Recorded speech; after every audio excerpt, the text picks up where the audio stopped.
Oh, hello. Hey. Oh, hey, Blake. All right. Good day, good day, good day. Welcome to the EIR Academy, Entrepreneur in Residence. Today, we're going to be talking about podcasting. My name is Josh. It's good to see you guys. Let's shut these doors. I'm going to do that. Would you mind shutting that door over there? You're awesome.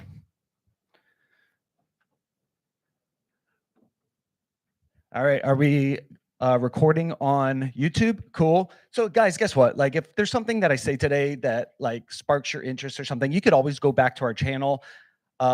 We're currently just offering this all for free. So it's all there. We're doing a little different moving in the future. But first, before I get started, I always got to start with like thanking people. 2 years ago, when I met with the Ocala CP, Kevin and Tyler and Jessica, they said, as an entrepreneur, I've been in venture capital, private equity. I built a tech company. I've also been on the flip side of it, bankrupt, had to be back on food stamps, had to move back in with mom and dad after failing businesses. So like I've seen a lot of entrepreneurial stuff. My daughter's 10. She's lived in 10 different homes. We lived in Ocala, Jacksonville, Dallas, New York, Orlando. So the entrepreneurial journey has been like this roller coaster of craziness and very expensive and a lot of failures. Uh, Along the way, I learned a lot. And when I was talking with Kevin Sheila, he says, coming back to Ocala, he's like, what do you think Ocala needs? And I said, I don't know about specifically Ocala, but every entrepreneur needs other entrepreneurs who are one step ahead of them and maybe one step behind them to learn and grow together. So he says, if you build it, we'll help sponsor it. So the Ocala CEP sponsored us creating the EIR Academy. EIR is a term that I learned in venture capital. It's entrepreneur in residence.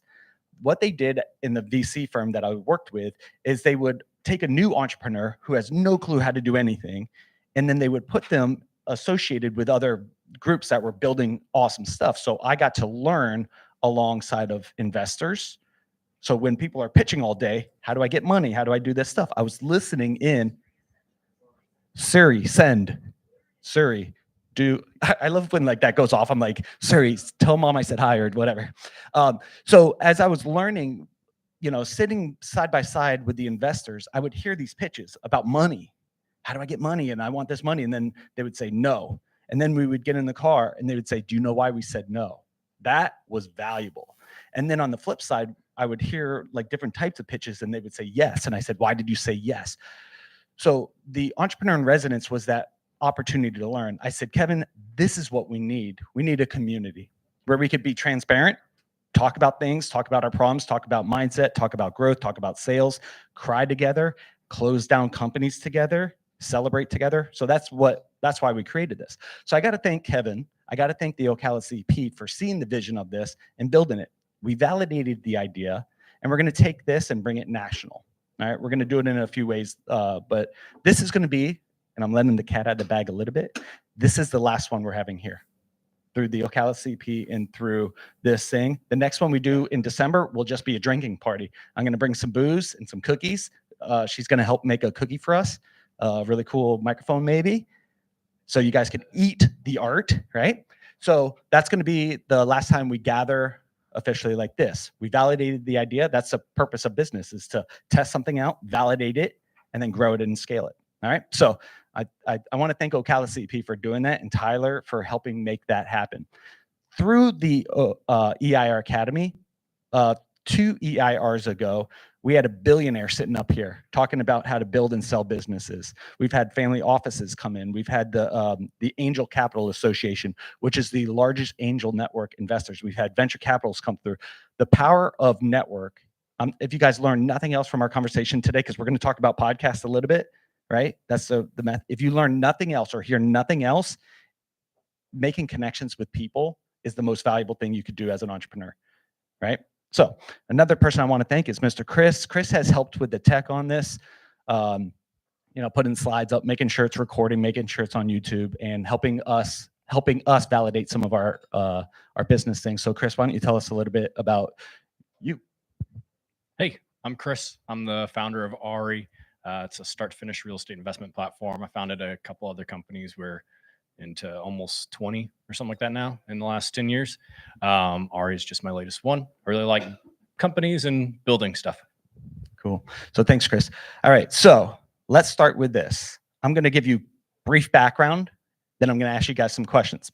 All right. So background in the world of podcasts. I'm not going to tell you, I was born this day and that we don't care about that. Right. But like I've built maybe 15 of my own podcast shows. I started them, tested it out. If it didn't work, I'd shut it down. I currently run 3 podcast shows. We're doing about 2 to 3 podcasts per day. We're cranking out content, and we post a lot. We do a lot on LinkedIn, right? A lot of my podcasts are revolved around business. So as you can see, this is a little bit about me. This is how I position myself to the world. And through that, we've gained a good follower base on LinkedIn, 23,000 followers. My network is pretty massive, made up of investors and entrepreneurs and the people I just love hanging out with every day. All right.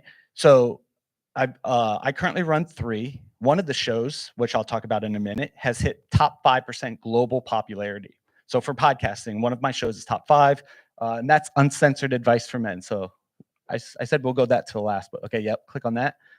Click on that X, please, that pop up. Yeah, I want your email address, by the way. So especially if you're a dude, right? But this show, I get to talk about things that men go through.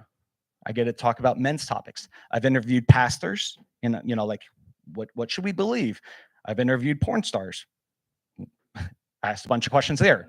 So warning, this is an uncensored show, but we could learn something, and I use podcasting to do this. We could learn something from anyone, right?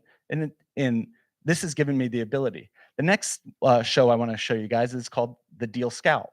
So that's our investment show. That's our show about deals and deal makers. I've interviewed politicians, commissioners. I've interviewed all sorts of different types of investors, all different types of business owners, asking, tell me about your deal. How does it work? How do you make more deals? How do you go get them? How do you structure a deal? So I wanted to learn everything there is to know about it. And then my other show, that one worked so well that we started CRE Principles. That stands for Commercial Real Estate Principles. So the principles are like, how do I do stuff? And then the principals, the people are doing it. So we started that show. So I run 3 freaking shows. You ask my wife what I do, she has no clue, right? I'm in podcasting, and I believe it so much that I have 3 of them. I built a bunch of them. I sold one. I get paid to do podcasting. I make money podcasting, and sometimes I even make money in podcasting before I even start the show. Okay, so we'll talk about all those things. All right, and then the last thing I want to show you guys is what I've learned. I tried to scale that out, and the way I did it was I would just do more podcasts. So I run 3 of them right now, and I'm doing 2 to 3 interviews per day, and I'm tired. And I said, the only way I'm going to scale this is if I teach and invest in other people doing it. So that's why I'm doing this free training to teach other people how to podcast. We're going to talk about all different types of strategies, how to make money doing it, what kind of format, what kind of equipment. So I brought a bunch of stuff to show you guys. So this is crazy. As you guys are sitting there and hearing, I really want to answer any question you have about podcasting, because we got about an hour together in terms of this kind of format, and I just want to answer all your questions, and I just don't want to go on what I think is important. I really want to answer what you think is important too. So let me start engaging with you guys a little bit. So that's a little bit about me. I'm Josh. All right. Who here has ever listened to a podcast? Just raise your hand. Who here is interested in starting a podcast? Okay, so a lot of, well, then why are you here? What the heck are you doing here? This is all about podcasting. Okay. Oh, okay. Who here has a podcast? What's your podcast about? So he's going to hold the microphone, because sometimes when we hand over the microphone, people just talk too long. So what is the name of your podcast, and what do you do? Yeah, so it's the exposure, EL2A. So exposure leads to access. And what was your other question? What do you talk about? What do we talk about? So to this point, we base it around Ocala. So we've had, to this point, we interviewed like the mayor, the city manager, and just different people in the community, bringing more information to Ocala, to those in Ocala, about what's going on. Why do you do it?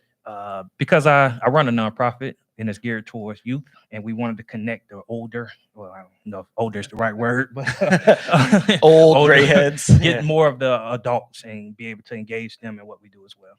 That's awesome. So you're investing in the youth and you're doing it through a microphone. So you're a microphone with a mission. That's what Podcast Host Army is, right? So that's awesome. I want to give you something, dude.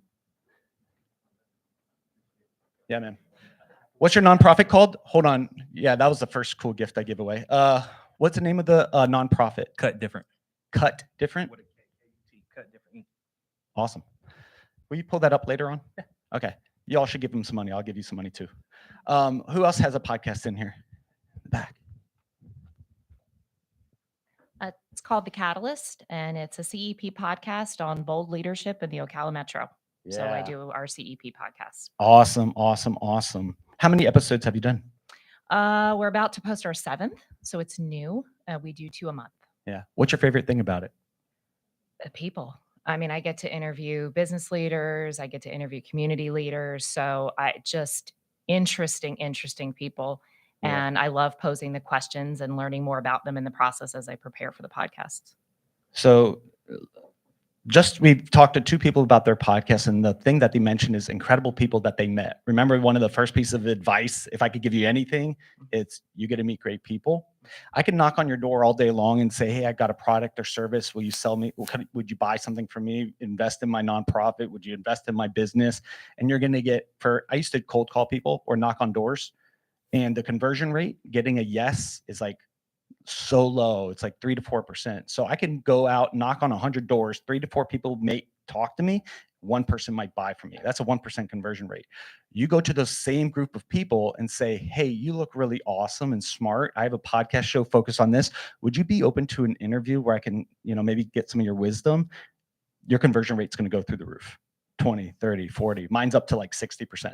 All right. That's getting a conversation with politicians, investors, entrepreneurs. So if you gain nothing, but you could use a podcast, if you do it well, to build relationships with smart people and good people, and then maybe do deals with people you know, like, and trust. Because you can, while you're interviewing them, you're weeding out people you don't want to work with too. So thank you. Who else has a podcast show? Chris, what is your podcast and what do you do?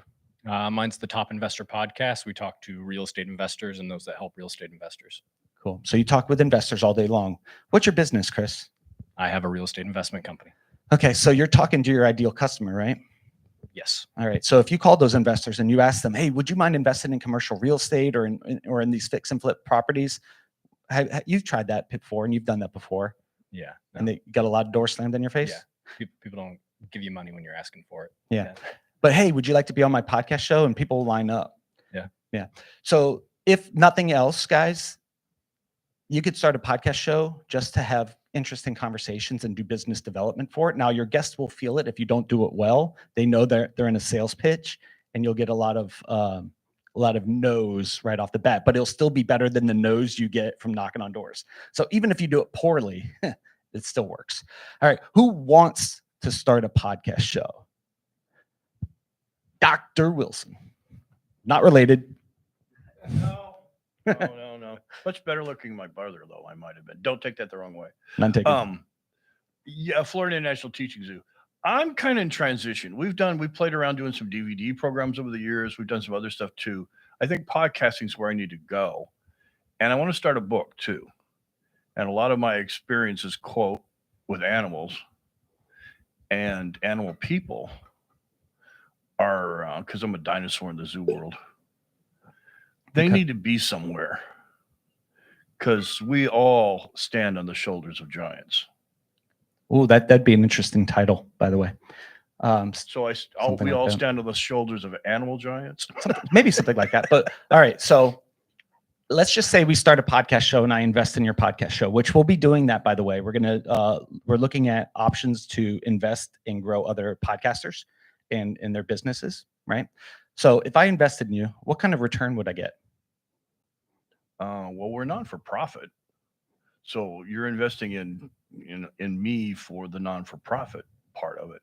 Josh, I don't really have an answer for that. So that's a question that everyone has to have in their mind. What's in it for me? WIIFM. What's in it for me? You got to think, especially if you want to monetize your podcast. If you want to make money doing this, you have to be able to answer that question. What's in it for you, Mr. Sponsor? Is this. And maybe if you go back to my LinkedIn. Then it's the myriad of organizations. There's a million animal organizations out there. And I would venture to say, especially with the sanctuaries, 99% of them are bull, or it's people trying to scam you. The real honest to God ones out there that do good things, I know those people because Cool. I don't associate with the people that are not good and honest.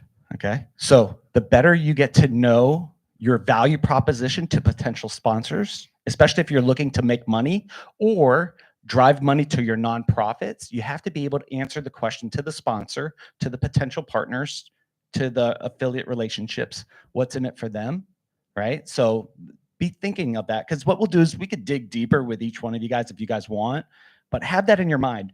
You also have to be able to answer that question for your audience. Your audience, when they're scrolling through the thousands and millions of different podcast shows, everybody has a podcast now, by the way, or everybody's thinking about starting one. I was floating down the river. I forget where I was in Crystal River with my family. And I saw two older ladies, like elderly ladies talking. And I'm just floating. I didn't plan this. And they're like, yeah, I just started a podcast. I'm like, you gotta be kidding me. Like, good for you, old ladies. Go do it. I hope it's super successful. But like in the world where there's just more and more noise on YouTube, on podcasting, online, especially with AI generative content, it's getting noisier and noisier. So you have to have in your mind, who is this show for? Why am I doing it? Why the heck am I doing it? It's not cheap. I'm going to show you guys some of the expensive toys I bought. Why am I doing this? And if you don't know, it could be the answer to why am I doing this might be because this is fun. That's good enough. And there's a value there. It could be because everybody else is doing it. That's a dumb idea. If everybody's jumping off the bridge, would you? Maybe Steve would. He's a professional diver or jumper. What's the highest you've ever jumped off something into water? 72 feet. So if Steve jumped off a 72-foot bridge, would you? No, I wouldn't. But well, we know Tyler would. But that's not a good reason. So really understanding, like, why am I doing this? And maybe because you want to help recut, what's the name of the cut different? You want to show these young boys and girls, young boys, that you could be different than what you see. Let me show you some other people who are doing it well, and let's learn from them. So the impact might be to show them a new world, right? To take off the mask, to take off the blinders. You don't have to go down this route, man. There's a new route. There's a new path. So maybe your why is impact. But I bet you need money, don't you? Right? Because you like to eat. Yeah. The stuff that I'm going to show you guys, I'll take you through equipment. It costs money. It costs money to keep your lights on, right? So if you could figure out my mission, my why, tied to how do I keep this thing going, monetization, then man, it starts to get fun, right? Who else is thinking about starting a podcast show? In the back. Yeah, both of those guys. Not at the same time. Okay, so we're just trying to start a general business podcast to explain some of the more in-depth concepts that we see issues on frequently. Cool. What's your business? Right now, we run a CPA firm. Okay. Yeah, you're a serial entrepreneur. You say right now, that means you're going to have 4 things building in the next couple of years, right? Hopefully. But you get to talk with people and you have a way to serve them, right? So when you're interviewing a guest, especially if you have a way to serve them continually, you could build a relationship that lasts a long time. So the best monetization strategy I've seen, and I've tested probably 100 different models of my own. I've done 2,000 interviews over the years. My first podcast show I started was called The Village Push. I created a tech company focused on fitness. I left up all my junk, all of the past ones, the videos and all the stuff that I built. I built thousands of videos. One of the videos got like 100,000 views. Maybe it's probably even more than that. Like how to do a straight arm plank. So if you type how to do a straight arm plank in YouTube, you'll probably see me. But I had a podcast focusing on fitness, and I would interview my clients, ask them what worked, what didn't work, how did you like it, what worked, and they became my own testimonials. So if you're having a hard time gaining testimonials, maybe, oh, cool. Hey, just yell at me if I'm doing something wrong, Chris. I wasn't holding the microphone right, and I do this for a living. So like I was interviewing it, but I could take them on a journey financially too, because they could partner in on it. So I was interviewing my clients. I got testimonial after testimonial because they would be like, Josh, what I love about your program is this. So you're interviewing business owners who could be your ideal clients. Then you could do their taxes. Then you could do their data analytics. You could build a relationship and you could serve them 10 different ways. That is the absolute best monetization strategy you could have in any other strategy. If I build it, they will come, doesn't happen. I'll get to 1 million views and then sponsors will show up, doesn't happen, right? You're not going to compete with Grant Cardone, who's throwing millions and millions and millions of dollars at advertising. So you have to be smart in how you do your strategy. Blake, what about you, man? I'm doing a very similar thing. And to your point about interviewing, I kind of have a question that I sort of know the answer to, but you're going to be able to hone it in much better than my general answer. Are there different interview methods when you interview a guest? Like I've heard podcasts that are like, they'll say, how did you get started in that business? The answer is received. The interviewer has no follow-up on it. He's just like, okay, question 2. And then I've heard the Joe Rogan side where he is all conversation based, at the same time extracting information from that guest in a very discreet way for a continuous conversation. Both are kind of interviews, but Joe Rogan is just a master at continuing that conversation. I find that to be more effective, obviously, because he's got 50 million listeners, but yeah, it's a better way for me to digest information rather than the proper structure interview. That's a great What are your question. thoughts on that? So my thoughts, I wrote a book called The Christian Dude Manifesto, a non-Christian book. I cuss a lot in here to help Christian men find their way. And the reason I say this about the book is helping people find their way. I ask 5 questions. So when you're saying like, how should we do it? What's the format? So the question behind that is, what kind of format should I do? The series of questions that I ask guys when I coach them, who is God, right? If you understand the origin story of your world, right? Let's just say you don't believe in God, and that's fine. We go to the next question. Who am I? I got it tattooed on my arm because it took me a long time to figure out. If we can understand how we're wired, what we like to do, what brings us joy, what brings our passion, like what fires us up inside.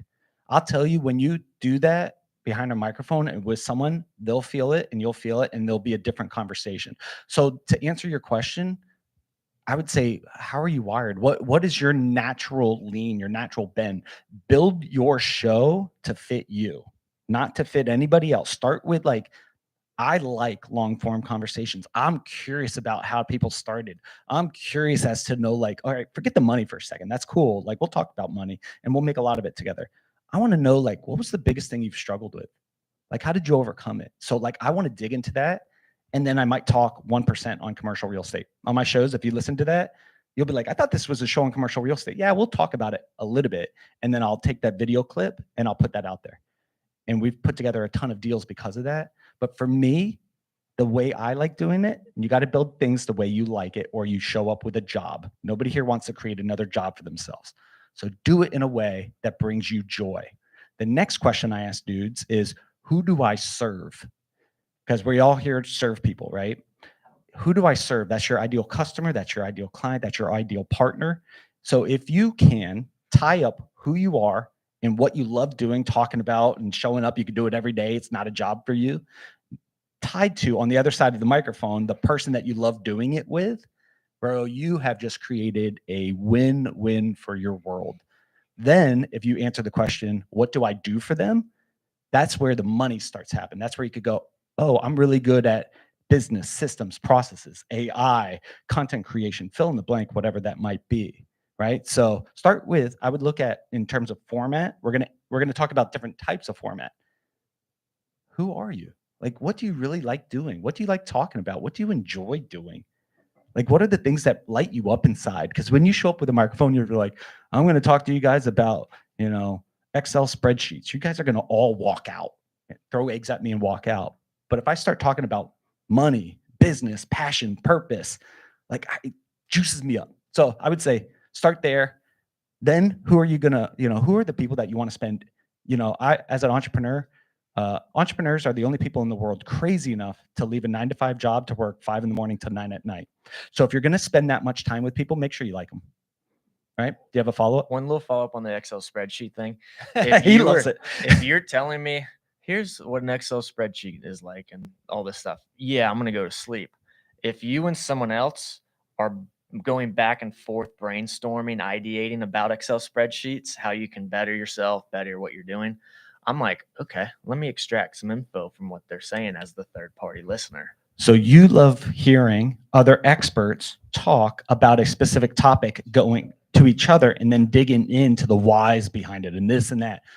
So if you enjoy listening, you might every once in a while might want to join that conversation. So maybe your format is you moderate 2 people. We have 2 experts sitting right here. And I do that a lot with the EIR panel, right? So this is a format. You could do a panel discussion, use Zoom. Zoom is, everybody in the mom knows how to use Zoom. You could use Zoom and you could host a panel or moderate a panel discussion between 2 experts. Let them go at it and you set the tone for it. Now, in an hour-long conversation, you might have only talked 5 minutes. Set the intro, like spark some interest, maybe pull some people back, and then do your outro at the back. What happens, this is strategy, so we're going to talk format and strategy. Strategy, when you post that on social media, your picture between 2 experts. What do people look at you as now? The expert, right? And you spoke 5 minutes. You didn't have to come up with any crazy ideas, crazy thoughts, whatever. But now you're associated next to experts, especially if it's in the industry you serve. Now, every time they share it with their friends and their family and their coworkers and their investors and their partners, who do they see? You, right? So that's one format, one strategy. Panel discussions. I do interviews. A lot of times I'll sit in front of a camera. I mean, I've done probably 10,000 videos over my life of doing this, but like when I first got started, I'd sit in front of the camera and that red blinking light makes you dumb. You're like, what do I say? Or you look like a robot when it turns on, right? You get that, what did they say in the writer's block? You get the blinker block, right? And it's so hard to create. So if that's you, talk to someone who loves to talk and pull it out of them and get them talking, right? So that's another thing. So who else wants to start a podcast?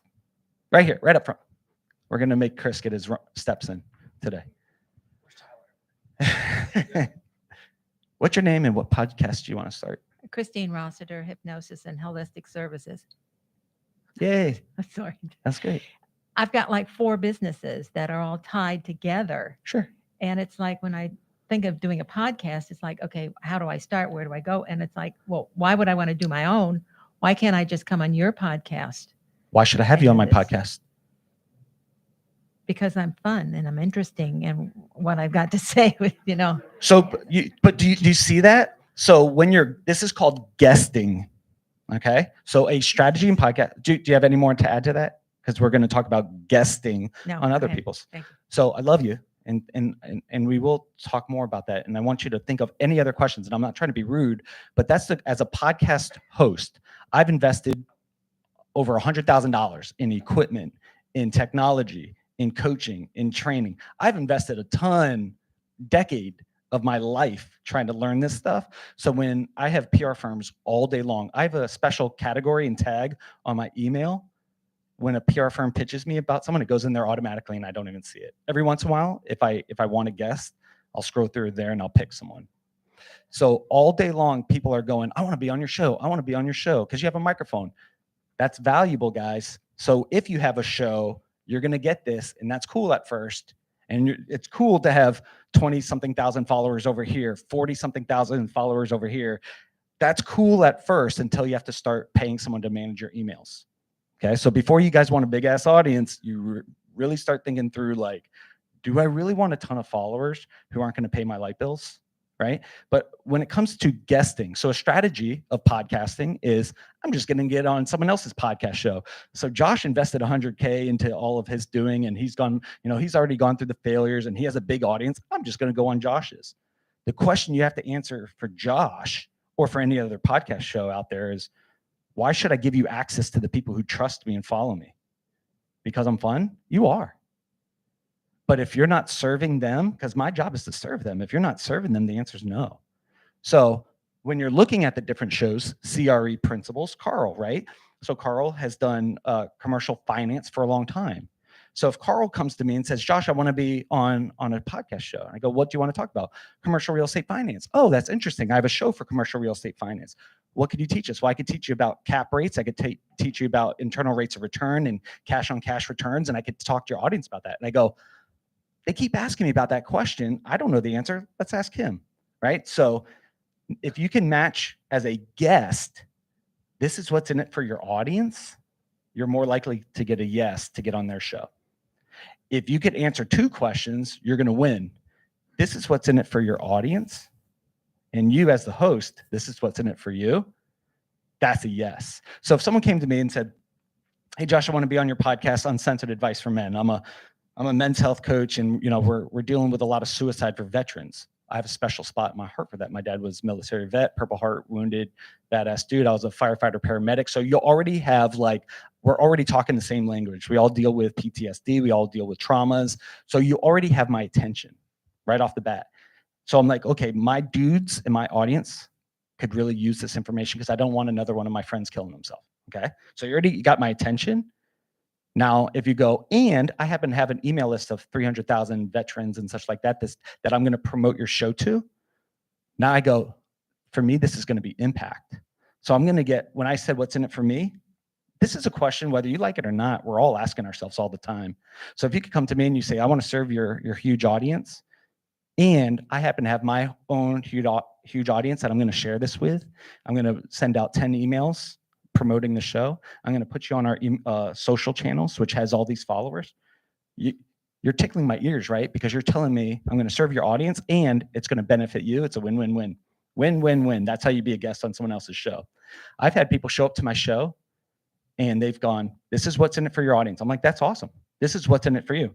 Even better, right? This is great. And then they go, by the way, if anybody in your audience buys it, I'm going to give you money. So I showed up at my mailbox, opened it up, and there was a check in there for $500. I was like, what was that from? Oh, it was from a podcast interview. And I introduced someone. I was like, mailbox money, right? That's literal mailbox money. Like, that was awesome. I want to do that 100 times a day, right? So if we could think of what's in it for those 3, so be thinking of that. All right. So let me just shut up for a second. It is already 12:25. That's funny. We've got to change that, or I'm gonna stop us in 15 minutes. Okay, thanks. Wow, that's so funny, man. I was like, I can't believe I just talked for an hour. Yeah, holy moly, that tripped my brain out. Okay, so so before we go any further, I'm sure you guys have tons of questions. This is the format that I thought would be helpful. We went over background. We talked about a little bit about formats. I think what would be helpful if we talk a little bit about different types of formats, different types of shows, and then maybe go into equipment and softwares and like a little bit of the how to do it, and then talk about the money side. What do you guys think? What do you want to hear? Because I want to dig into what you want to hear. What's that? Format? I want to get started, but I don't have a lot of money. Okay. How do I start for cheap? Softwares? Okay, what else? Format software, cool. Oh, how do you measure success? That I got a $500 check and the only person who listened to it was my grandma, or I have a huge audience? So the why am I doing this? That's how you measure success, right? So if my why is because I want to create impact, how do I measure impact? Well, maybe I measure it by downloads. This guy I met this morning, he came into my office. He's a 21-year-old guy. I met him maybe 2 months ago, and I was just talking to him. And I care for people, man, especially dudes. Like, it just God put this in my heart. Like, who do I serve? man, I love serving dudes, man. It's I don't know why. It's just that's what I'm called to do. So I'm talking to this guy. He's 21 years old, just had a baby, like he's working 3 jobs. And I just encouraged him. And I said, man, you're awesome, dude. Like, I'm proud of you. You're really doing it good. Have you considered this? And I said, you should check out this book, Rich Dad, Poor Dad. He called me up this week. I just got back from an RV trip. He called me up and he goes, I just want to thank you, man. You changed my life. I quit my job. I started my own thing. We're making money. Like, it's just changed our world. He called me and said, thank you. So uncensored advice for men, that's the reason I do that. I don't care how many downloads. It could be, that's the top 5 show. I don't care if it becomes better than Joe Rogan. Those emails, the phone calls, the guy who said, my wife just left me, will you pray with me? Will you talk with me? That's why I do that.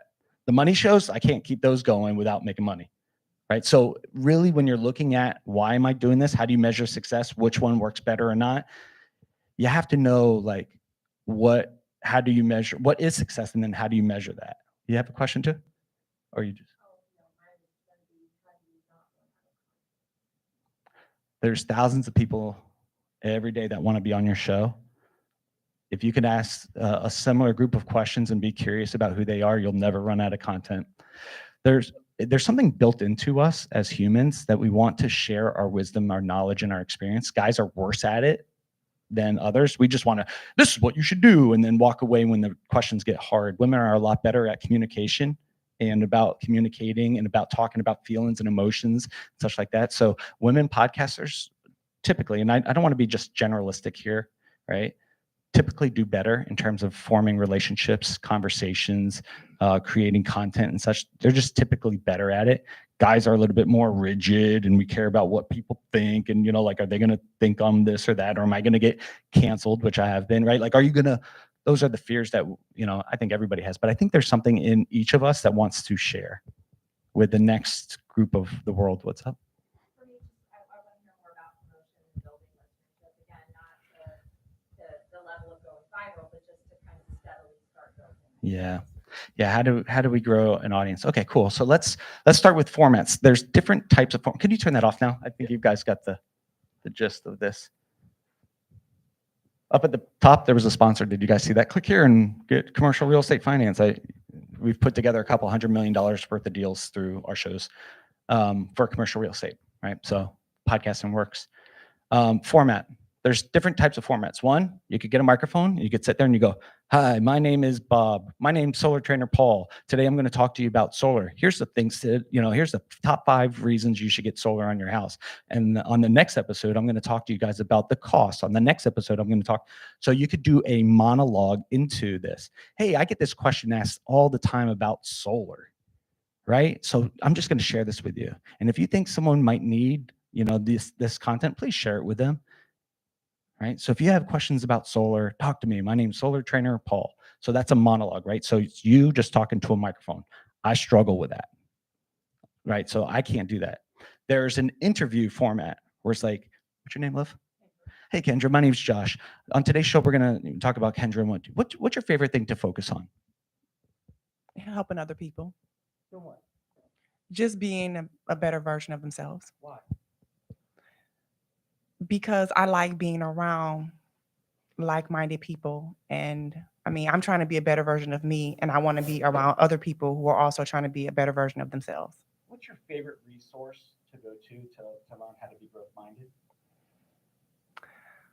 My inner spirit. Your inner spirit. So you listen internally. How do you know you're hearing the right or the wrong? I sit in silence every day, so I kind of know how to differentiate the two. It's a practice. You have to do it. I can't explain it. Right. But that's content that was created. And so I could dig into that a little bit and go, so self-meditation. So you have a practice of meditation or prayer or listen internally to your gut. What could you share to my guys, right? So that's an interview process. My job is to pull something out that my audience needs, right? So that's an interview process. Then we've discussed the panel process. On today's show, we're going to have a panel discussion between 2 investors. Let's let them go to war. This guy's a hedge fund manager. This guy's a so-and-so. We're going to hear about topics, and they have a big disagreement. And if you want to learn more about investing, you could download my guide here, text 352, whatever the number, you know what I mean? So you could have a panel discussion. All right, fellas, the first question we have is, how did you choose your asset class to invest? Bob, go. Okay, I'm taking the mic away. Next. So that's content, right? So that's another format. So one, you could do the monologue, you could do one-on-one, you could do a panel, you could do what you do, and you could go around to different businesses. Hey, today we're at the local bakery, Bev's Cookies, I can't say that. Bev's Custom Bakery. And today we're going to talk about this. I see this little Yoda cake. Could I have a bite of that? Right? And it's just, you can go on set. And podcasting, we typically think podcasting is just audio. You could record the video, so you could have a audio. So this is another format. I know a lot of you are just listening into this podcast today. If you want to see the associated videos and see all the artwork, you could head on over to our website and you'll see the video link in the description. So I know you're listening to this, hungry about cookies, and you want to know more what they look like. Click on the link in the description of your podcast to see the actual video of the cookies and such. Because I'm on site right now, and let me tell you, it smells delicious in here. So you paint a picture as a podcast host just doing audio, driving them to your website, driving them to your YouTube channels, driving them to your email list. So we talk about how do you grow your user base. One is, hey, if you like what you heard on today's show, please subscribe so you'll be updated with new episodes. And I'm sure there's someone in your network that would really love to hear something like this. If you think it would be helpful, please share it with them. Yeah, what's your question? What's the difference between a video or regular YouTube channel versus a podcast? Sure. Distribution. Okay. YouTube is set up for video distribution. Okay. So you create a video, how to tie your shoe. You record it on your camera, and then you put it out to the world of YouTube. So let's just say for the podcast, it's like, hey, I'm going to walk you through a 7-minute meditation strategy that I use. I'm going to walk you through it. I'm going to explain it, and you're just going to be listening in, right? So the audio distributions are like Spotify, Apple, iHeart, right? So it's different distribution channels. So some are set up just for audio, YouTube set up just for video. But if you're going to create, why not create the thing once, take the video from your YouTube video of how to tie shoes, shoot it over here. Your audio, shoot it over here. So there's ways where you can even describe how to tie a shoe, where people could be listening in and be like, that's really cool. Hey, and if you want our ebook on how to tie shoes, the link is in the description below. Yeah, Chris? Do you mind if I put some clarifying framework around the format? Yeah, sure, go for it. So, and this is a tip for podcast hosts, anybody that's doing podcast hosts, exactly what I'm going to do right here. Because Josh is an expert, right? I'm not an expert at this, but as a podcast host, I take what experts do and I try to translate it into a little bit more easier terms for my listeners to understand. So the three basic frameworks that I heard you say is there's one to the camera, there's one to one, and then there's one to many. Yep. That's really it. Those are your three formats that you can do. And then there's a bunch of strategies and tactics that change that. So one's video, one is audio only. There's just different things that are going to change those three basic formats. But you're either talking to yourself, you're talking to one other person, or you're having two people talk to each other. That's it. So when you There's going to be people listening in potentially. They might not. My mom or grandma might be listening in, but. Hello, mom and grandma. So when you're doing your podcast, are you also filming it at the same time? Yeah, great question. So we're going to talk about software. I use Zoom video conference to do all of my podcasts. 99% of my podcasts are virtual. 99% of them are virtual. They're in everywhere throughout the United States, all around the world. I've interviewed people all over the globe. 99% of them are me sitting in my office. I have an office studio downstairs. You guys are more than welcome to see it. It's a mess right now because I brought all this stuff up. I sit in a chair. I look through a camera, and I have a big TV that's right behind on the other side of the camera. It's a webcam, like similar to this, right? So I'm looking through it. It looks like I'm looking people in the eyes. So when people are watching me later on in YouTube, they get to see my eyeballs, right? People do business with people they know, like, and trust. right? So, and then nonverbal communication is 99% of the game, right? It's not what you say, it's how you say it. That's what my wife says to me. But so I use Zoom to capture it, and I let them know we're going to be sharing both the video and the audio of this, so that way we could have a larger reach. So I capture it using Zoom video conferencing. Okay. $16 a month gives you the premium pro plan, $16 a month, to be able to capture as many interviews as you want. Yeah, when I first got started, I tested out 1,000 different platforms and such. There are some with higher quality. Let's talk about quality. There's some with higher quality, like there's Riverside, there's Squadcast. I know the guys who started that, they just had a big exit. Good for them, you know. Like there's some that are absolutely better than Zoom, but what I found is Zoom is the most used video conferencing platform. And then when I'm talking with someone who's a little bit older, less technology driven on the other side, they know how to click on a link, and Zoom has already invested in teaching people how to use it. So I don't have to teach them how to use it. Every once in a while I do. Hold on one second, Dr. Wilson. So that's why, what? All right, Mark. All right, hold on one second though. So that's why I use it. So another format you can do, and I'll show you some equipment, is, would you mind grabbing the mic to him? I'll show you some of the equipment, but one of the softwares that I use is Zoom. That's 99% of my stuff. That allows me to do 2 to 3 interviews a day. It saves to Google Cloud. So my virtual assistant who's in Pennsylvania could click on the link, download it, and do all the work. So I don't have to give them a SD drive like back in the day, or a zip drive, or we don't have to, like, here I give them my equipment, right? As soon as I'm done with the interview, I copy the link to the drive. He's able to pull it off, and then he goes to work with the software, editing it and doing all sorts of stuff. I'm going to touch real quickly 2 pieces of software on the back end that they use, 3. So Google Drive, that's where I upload for $10 a month. I pay to have a terabyte or 10 terabytes of data. So I'm never worried about running out of space for video, and I have thousands of interviews stored. I have my assistant who I got through Upwork. That's another platform. You could hire people. I pay someone like $15 an hour to go through and process. The thing that I hated about doing podcasting was the work after the podcast interview. So I pay someone to do that. I paid 2 people to do that. I use Pod Squeeze. Now this is going to be some of the secret sauce. So just giving you guys, and I have some guides later on, and I'm also building a community for podcast host, where I'm going to teach and train this on a weekly basis for $7 a month. You're not going to get this anywhere else, right? So we're building that community. I want to work with people who are on a mission and who want to make money doing it. All right. So Pod Squeeze is a great AI thing that helps you create the title, keywords, show notes, like all sorts of stuff. It's AI, so it's a little messy. I don't care. I don't want to spend thousands of dollars making sure everything's perfect. I want to put thousands of good enough pieces of content out there. That's my strategy. And then we use Opus clips, which you and I discovered kind of together. Is then I take the video once it's on YouTube, and I put through Opus clips, and it creates 10 different clips with transcribed captions on it. And then I have my assistant put that on Twitter, on YouTube, on LinkedIn. And then for distribution and growth, I tag the people in the video. So I do one interview, I get 10 pieces of content from it.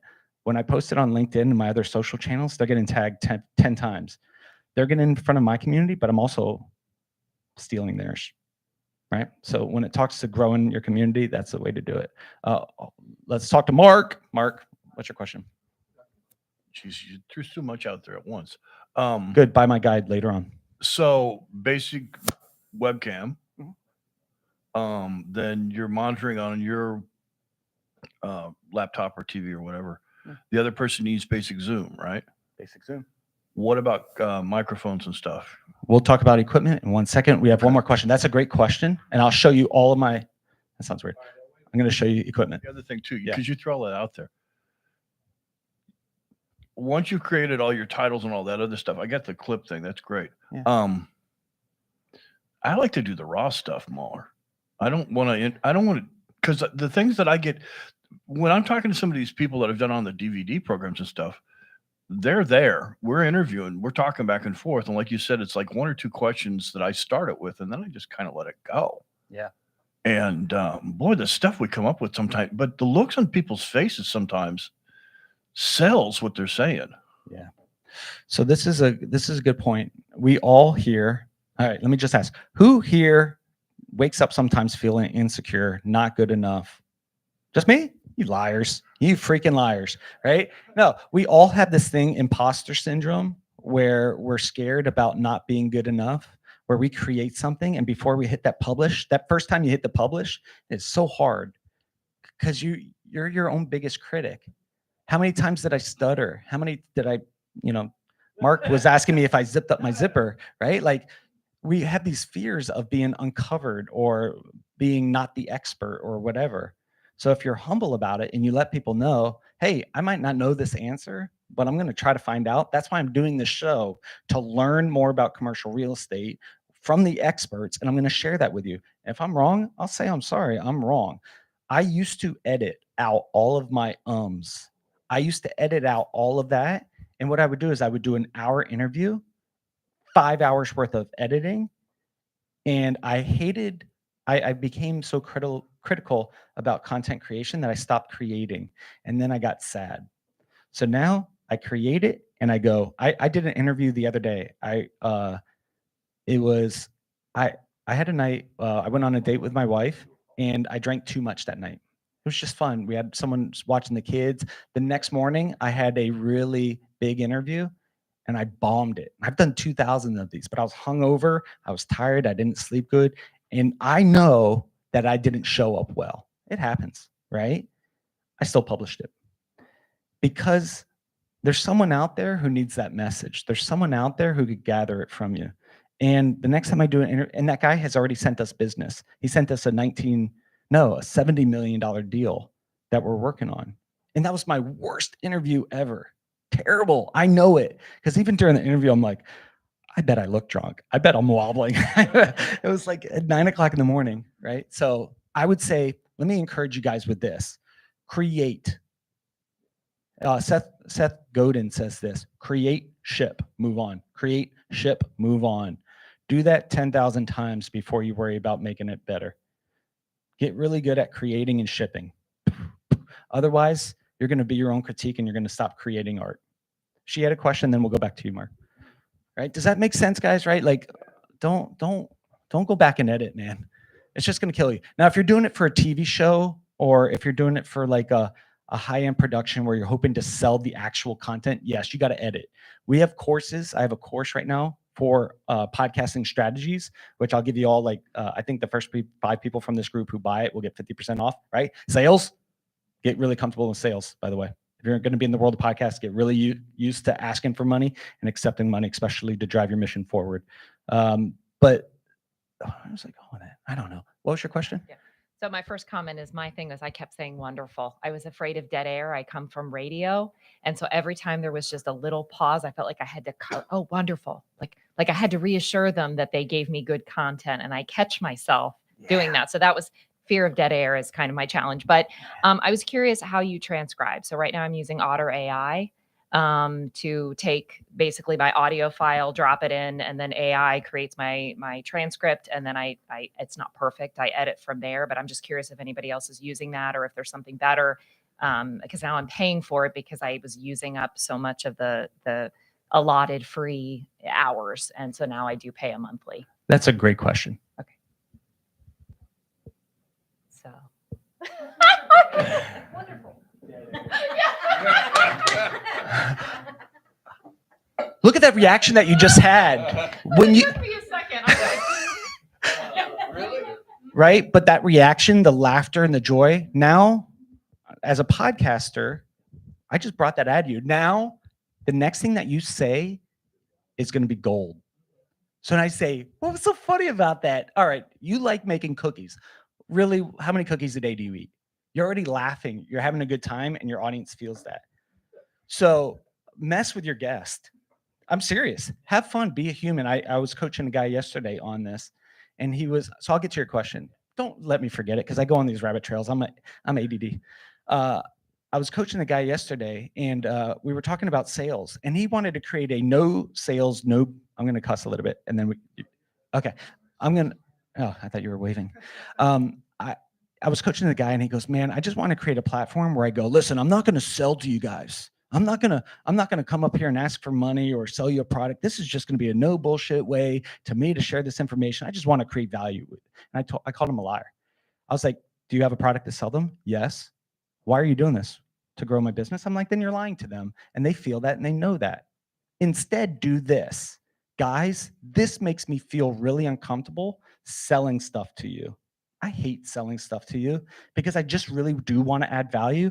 But to grow my mission and my nonprofit and help more teens and youth, boys, not end up in jail or in the grave, I've got to make money doing this. So this makes me feel uncomfortable. I'm going to be vulnerable to you. It makes me feel uncomfortable asking for money.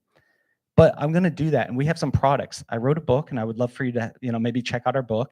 If you believe in our mission, our story, and our thing, I'm just going to ask if you would just maybe give a little bit of money. If it's $5 a month, if that's all you could afford, that's great. If you could write me a huge check, even better.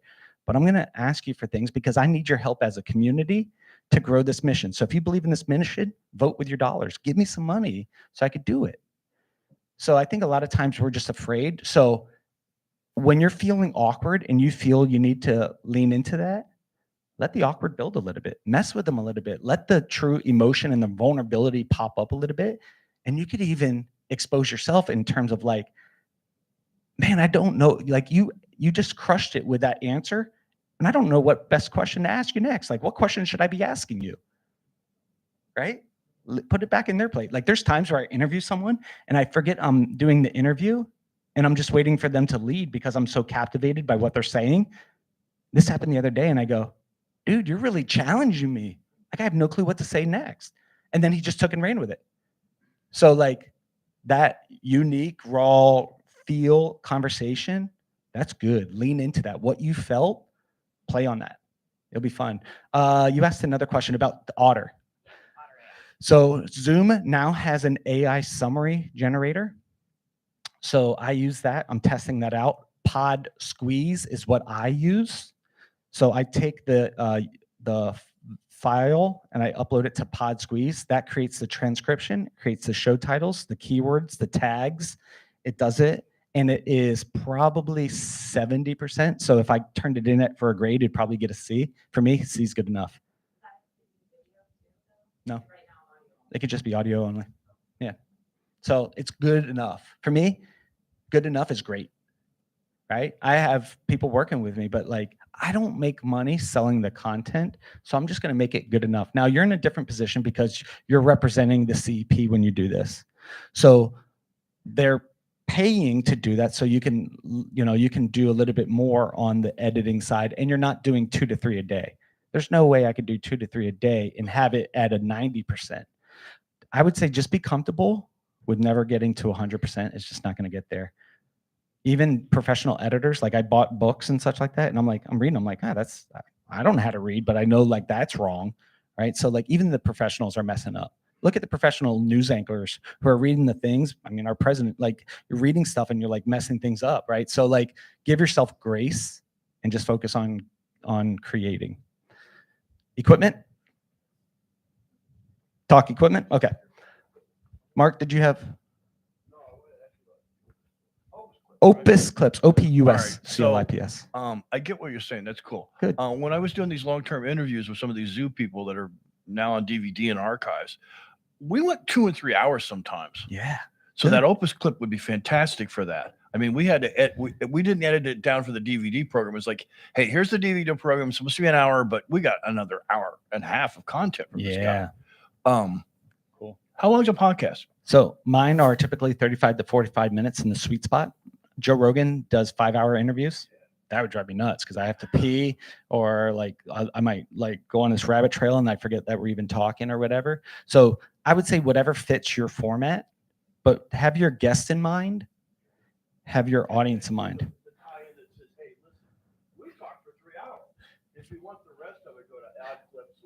For the full interview, I hope you guys enjoyed these clips. For the full interview, head on over to here. Now, Opus Clips is going to do 30 to 60-second clips.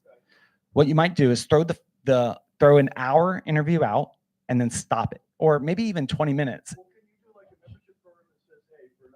You're reading my mind. Yeah. So if you look at like Tucker Carlson or all these people, what they'll do is they'll do, hey, here's an interview. They give you 15 minutes and it goes like ... And you're like, give me more. Hey, for $7 a month or $70 a year, you could get in access to our full interview library. So you could do that too, right? You get people hooked in this first 10 minutes, first 5 minutes. And you go, hey, if you would like this, when you guys, every time you subscribe and pay for this, it helps us carry on this mission. So we're looking for partners in our community that are really interested about preserving animals and really care about the future of the animals, whatever, the zoo stuff, right? So like you could take people on a journey. You put it out there as a teaser and to ring the bell, and when the right people come, you go, and here, follow me, guys. Pay me money along the way, right? So, did you have a question? Okay, equipment. When I first started in podcasting, the first thing I bought was a USB headset. It was a lot. This is not the right one. My kid probably broke the other one. See you, Carl. Love you, buddy. Go get him, Tiger. Go sell. All right. So the first one that I got was a Logitech headset. USB. It plugged into my computer. So does everybody here have a computer or an iPad? Most of them nowadays have a web camera, and most of them have some type of port on the back. So I already had a computer. I gotta put this down so I don't drop it. I already had a computer. I would go into a quiet space because I didn't have a lot of money for a good microphone. And then I would record with a headset. When I first started, I used Skype, but it was really terrible. The internet was bad. So for me, if you're just getting started and you only have $30, but you already have a computer, you could use a headset like this, plug it in your computer, use Zoom at $15 a month, and then Buzzsprout. Let me share it. Like that's my distribution channel of like how I get the audio into the world. I use Buzzsprout. There's tons of different Buzzsprout, Buzzsprout. My buddies in Jacksonville created it. That's what I use for all my shows. And when I coach people, it's just so easy to use. You take an audio file, you drag it, drop it, you put the title in, which you could find from PodSqueeze. You write the description, which you could get from PodSqueeze. You write the keywords, which you get from PodSqueeze. And then I have my assistant fill out a form. Like when people go to register, they send me their bio, they send me their links, copy, paste, done. Press send on Buzzsprout and it goes out to the world. But if you can get yourself cheap pair of headphones like this, these were on Amazon for maybe $15, $20. Yeah, what's your question? So when you say it goes out to the world, like what platform is that audio going to? Yeah, if you go to one of my sites, go to the Deal Scout right now on your phone. Click subscribe. But no, I'm just kidding. That's how to gain an audience, right? But if you go to the Deal Scout, there's a top that says subscribe, and there's a huge drop down, and it has like 20 to 30 different places where this audio goes. If I were to go to each one of those and submit my thing, it would take me forever. That's why I use Buzzsprout. I put it on Buzzsprout and it goes to Apple. So when someone's like, they pull out their phone, you see an Apple, you go, oh, go to the podcast app, search up the Deal Scout, Uncensored Advice, CRE Principles, or the thousands of others that I've helped create over the years, right? Like go there and click that subscribe. Oh, you're on Google? Go to Google Podcasts. Oh, you're on iHeartRadio, Spotify, Stitcher. When you have that, and that's included with Buzzsprout. I think the lowest dollar amount thing is if you did like 1 or 2 episodes a month, I think it's $9 a month. There's upsales, right? You can have AI write your show notes. They have one in there for another $20 a month. They have audio mastery. So like if you want to like smooth out the audio, so you're talking, like I just made this mistake. I went down to Miami for a real estate deal, and I was lugging around all my equipment in a huge suitcase, walking around Miami. I looked like a crazy like drug dealer or something like that. Like it was nuts.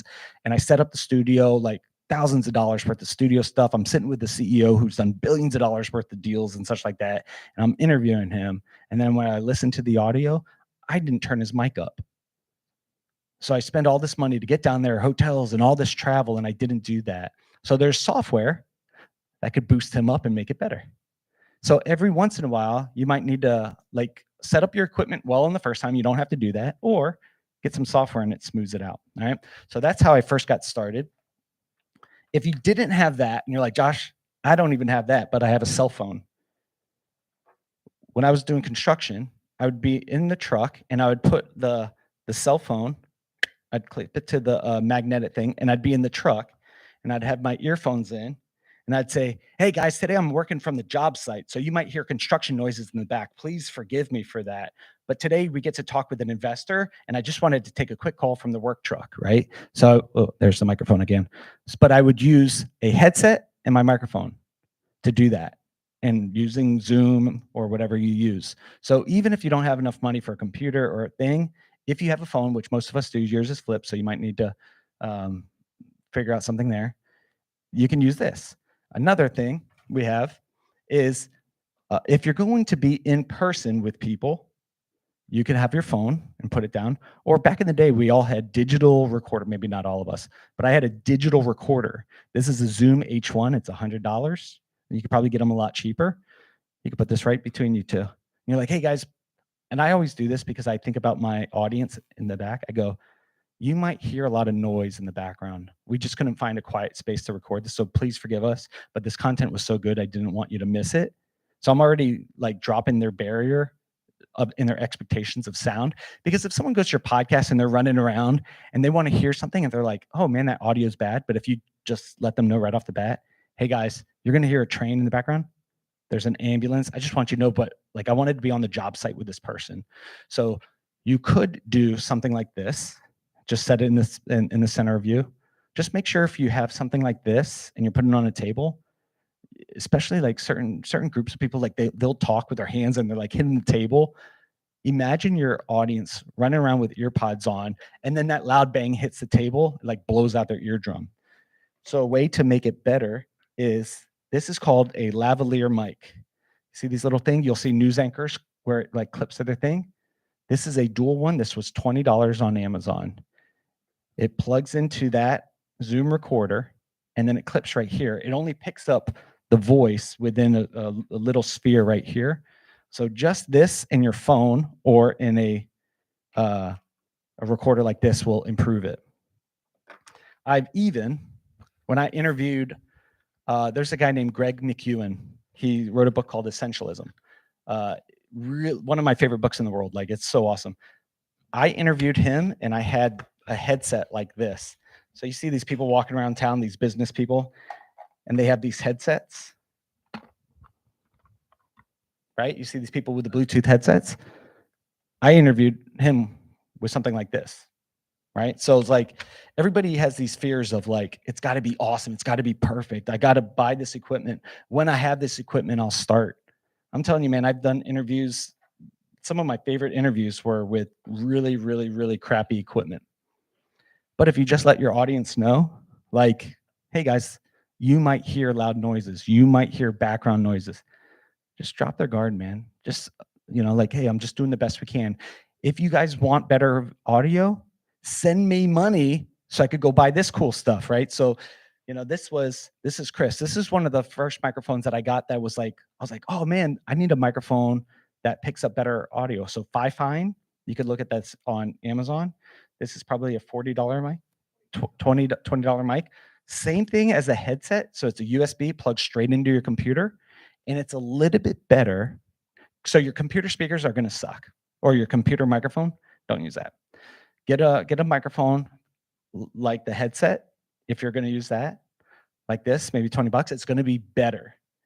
Then we work up our dollars. When you start saving up more money, there's a microphone called the ATR 2100.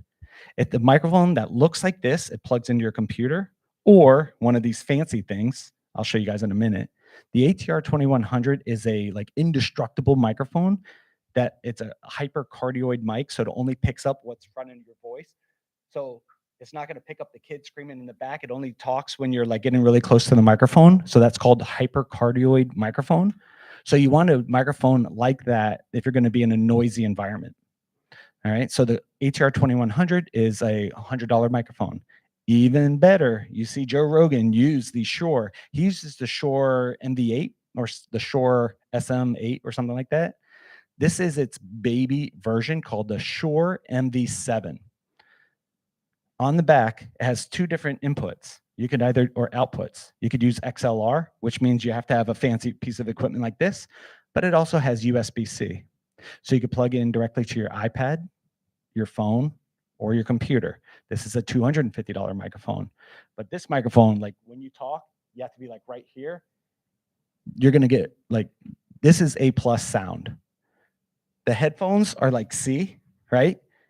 If you're just getting started and this is all you can afford, that's fine. Do it, create content, create and let it ship.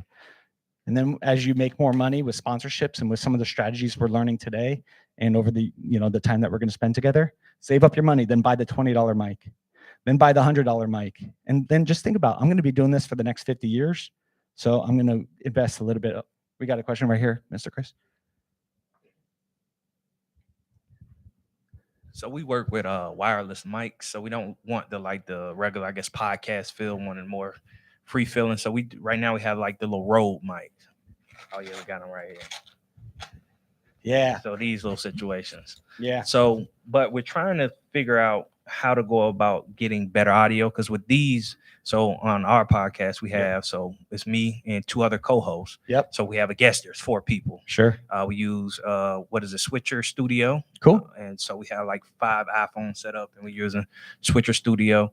But with the audio, if 2 people are talking, it can get robot-y. So we need something that's more clear and clean. So we're trying to figure out how to go. We were thinking about the boom mic. But what do you suggest? Yeah, so the Rode mic has a wireless version. This is Kamika. This is the cheaper baby bird version of that. So pretty much it could be a wireless. Now these have lav mics that you could plug into. Do those come with lav mics?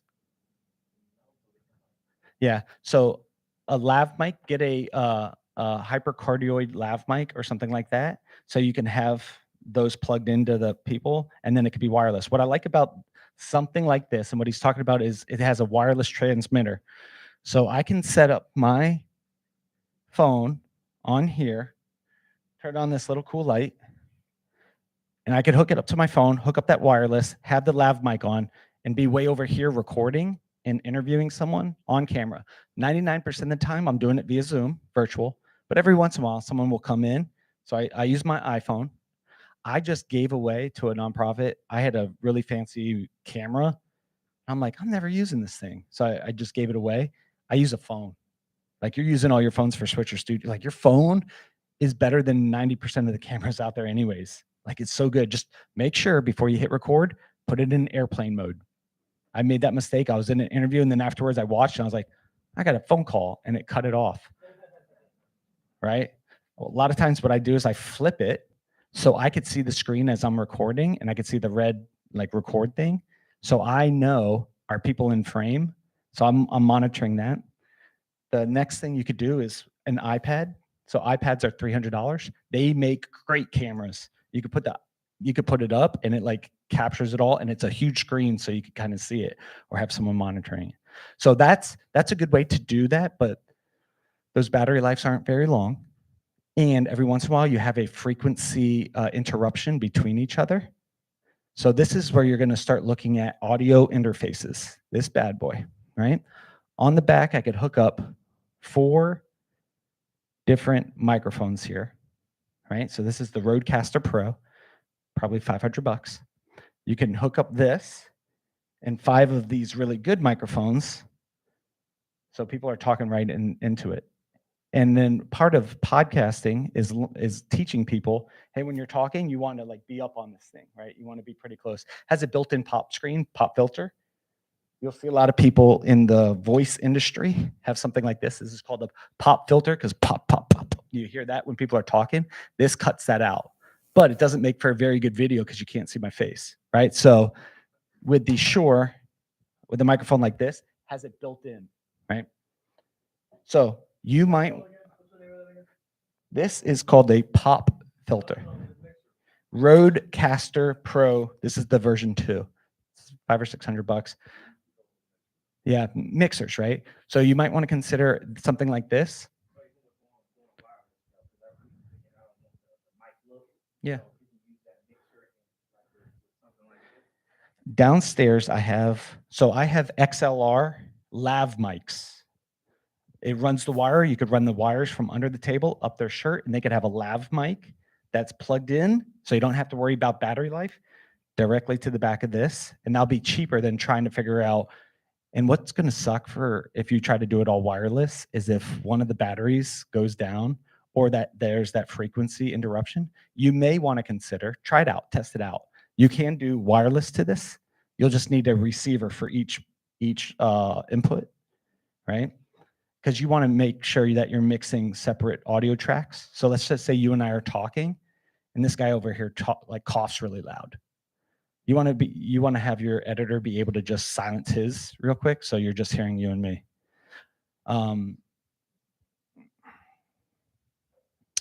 You can spend a lot of money real quick.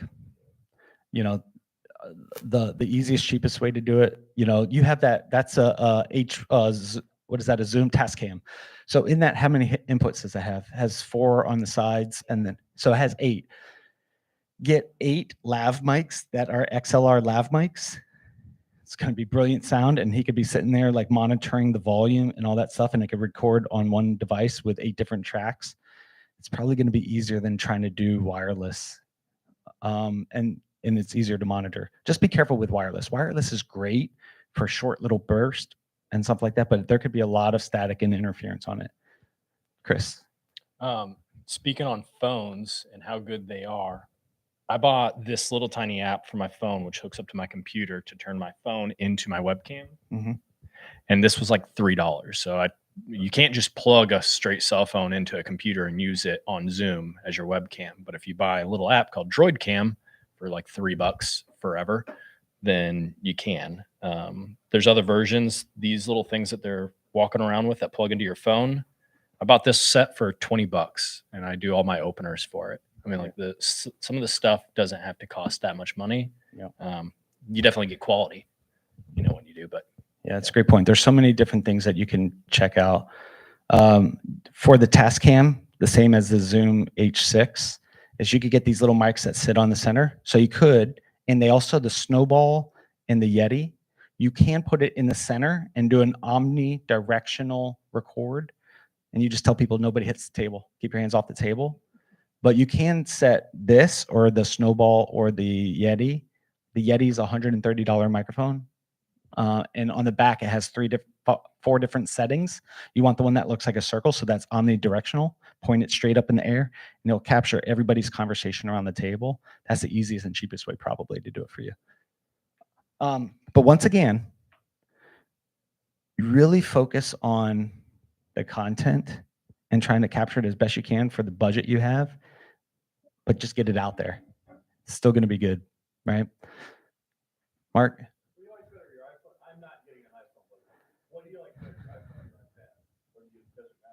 I use them for different things. Oh, okay. Yeah. So I mean, I feel like a 15-year-old boy who's addicted to his phone. Like I have my phone everywhere I go. So there's situations where I just have where I don't have another way to capture something. I'm just going to record it on my camera. In the studio, I have a fancy camera that captures me. It's a Logitech Brio Pro. It's what I use to capture. I could sit at my computer. I have my webcam, the Logitech Brio Pro, behind a big TV, like in front of a big TV. So I'm looking through the camera to see the people that I'm interviewing, and I sit at a table. I could click on my mouse and zoom in on my face, zoom out. I could change all sorts of stuff straight from that. Hey, Jessica. So, but the phone could do the same thing with Zoom and iOS. That's your iPhone. You can use your iPhone as a third-party camera, and it connects with you just have to be on the same wireless. So make sure you have really good internet. Yeah. I mean, what's expensive? I mean, I think there's some cell phone places that you pay an extra $20 a month and you could get, a decent version of the iPhone, right? I don't care so much for some of their politics, but they make really good phones. So, what other questions do you want me to talk about? Do you want to go through? Because I hope this is being valuable, because I want every single one of you guys to create a podcast show, grow a podcast show, and make money, or at least make the impact that you're looking for, because it might not be money. We have a question up here, and then we'll go in the back. I was gonna say about monetizing or getting sponsors. How do you do that? Money. All right. And then what question do you have? Just wanted to comment more on Buzzsprout. That's what I use. I love it. And I do it all myself aside from the editing. I have help editing, but it is easy to do yourself. Like I know you have an assistant, but I found that so easy to be able to click and then have it post to all the different channels. Yeah. And that's my host for my website too. So it allowed me to get it started sooner rather than trying to work with the CEP to get it on the CEP site. Like I have a place there that people can click off the CEP website, but Buzzsprout is just so much easier to use. So I just that's my favorite. And if anybody has any questions, I'm also happy to answer questions about it because I researched a lot into what would make sense. Yeah. And that to me, anyone can figure it out. It's just simple. And I love the stats. Where you can track your downloads. You look at 90 days out, 30 days out. You can look at from the time you first started.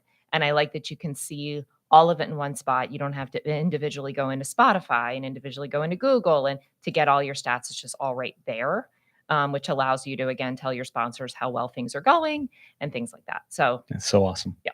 Yeah. It's good. And I'm glad you're doing that for the CEP. I believe that stories are so important to share.